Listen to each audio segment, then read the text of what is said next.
qui évidemment était possible, mais que personne n'avait utilisé comme... C'est la 5e République qui est menacée. Oui, la 5e République est menacée. Elle est menacée parce qu'elle est menacée à la fois par tous ceux qui vont vouloir maintenant la proportionnelle et tous ceux qui vont trouver que la fonction présidentielle a trop de pouvoir. Voilà, et on va se retrouver dans quelle situation on va faire la 6e République qui ressemblera à la 4e. Regardez le paysage aujourd'hui. Le paysage est celui de la fin de la 4e. Enfin, c'est-à-dire un bloc central qui n'est pas majoritaire, mais avec des oppositions qui ne peuvent pas s'unir parce qu'elles sont radicalement opposées. Il ne peut plus l'être, ce bloc central, il ne peut plus être majoritaire. Non, je crois qu'il ne peut plus être majoritaire. Et vous ne trouvez pas une coalition à l'allemande, c'est-à-dire que finalement Emmanuel Macron force une partie de la nouvelle Assemblée à former une coalition avec une partie des socialistes, de la droite et vous voyez le résultat, hein, c'est-à-dire les Français ayant voté en admettant qu'ils confortent leur vote des européennes, qu'ils le reproduisent, voire même qu'ils l'amplifient. Et après, vous vous faites voler l'élection, enfin, ils vont avoir le sentiment de vous faire voler l'élection parce qu'il y a deux types de coalitions. La coalition qu'on organise avant l'élection et qui est soumise au vote des électeurs, ou celle qu'on organise après l'élection, alors qui peut être indispensable quand il n'y a plus aucune solution, mais vous vous rendez compte, en Allemagne, on l'a vu, en Belgique, on fait le programme après l'élection. C'est-à-dire que personne n'a voté pour ce programme, pour ce projet, personne n'a voté pour les autres parties enfin, une partie des gens qui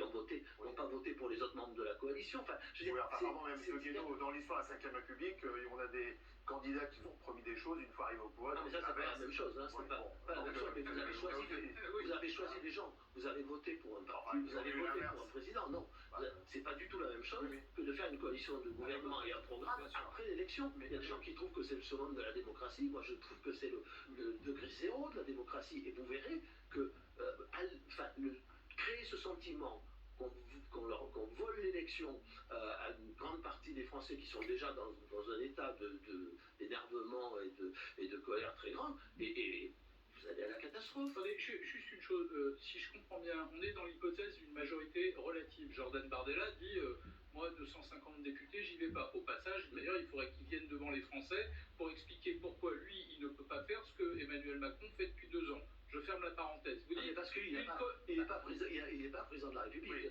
Oui, mais ce président de la République, en l'occurrence, vivote, navigue avec une majorité très relative et sous le coup de possibles motions de... Absolument. Deuxième chose, vous dites une coalition... La dissolution pour dissuader... très souvent... Donc Jordan Bardella n'y va pas parce qu'il n'a pas de majorité absolue. La coalition, vous venez d'expliquer que c'est invraisemblable de voler l'élection. C'est pas invraisemblable, c'est dangereux. Absolument. Dans le contexte actuel. Et troisièmement, une démission du président de la République, le nouveau de toute façon ne pourrait toujours pas dissoudre avant 1 an. Donc c'est quoi la solution pour sortir de cette crise? C'est pire que ça, c'est que ce sera encore un rendez-vous démocratique raté parce qu'il y a 1 mois pour élire un nouveau président, vous vous rendez compte? C'est-à-dire, on va élire un nouveau président sans véritable débat démocratique. Donc je repose ma question, c'est quoi la porte de sortie?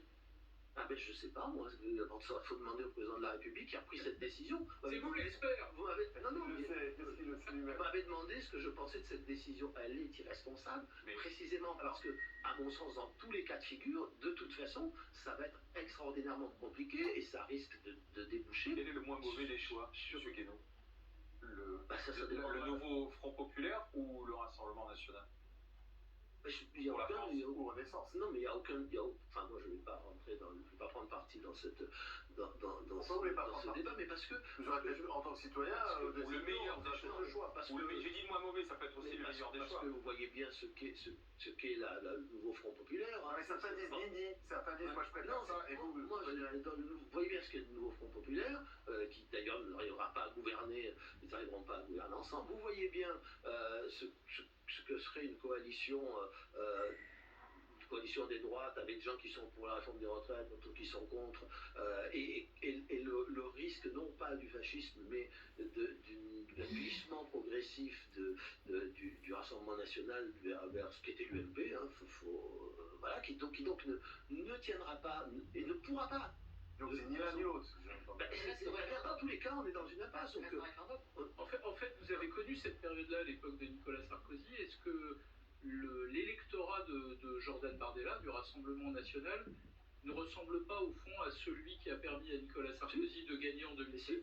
Si, mais ça c'est le même. Oui, bah, c'est presque, oui, c'est en grande partie le même. C'est en grande partie le même. Sauf qui s'est droitisé. Ou extrême droitisé. Oui, je ne sais pas si c'est extrême droitisé ou si c'est... les classes populaires qui ont été oubliées par la droite, en fait, aussi. Mais voilà, exactement. Mais le problème, c'est d'avoir liquidé, d'avoir dénaturé le RPR, et puis d'avoir liquidé le RPR et le gaulliste. Alors, il y avait des tensions au sein du RPR, mais disons le RPR première version a été détruit l'intérieur. Par ceux-là même qui avaient reçu le gaulliste en héritage. On a fait l'UMP, c'est-à-dire un parti de notables dans lequel on a fondu un tas de familles politiques qui ont en réalité disparu de la scène politique.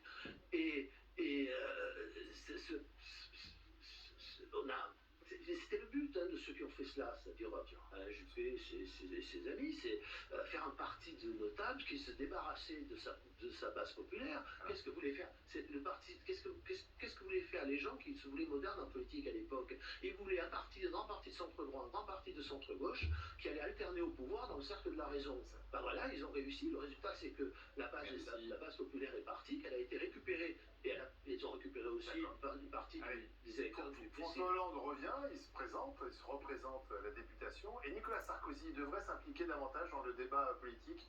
Il avait soutenu Emmanuel Macron à la dernière présidentielle. Oui, bah ça nous fait un point de désaccord avec mon ami Nicolas Sarkozy.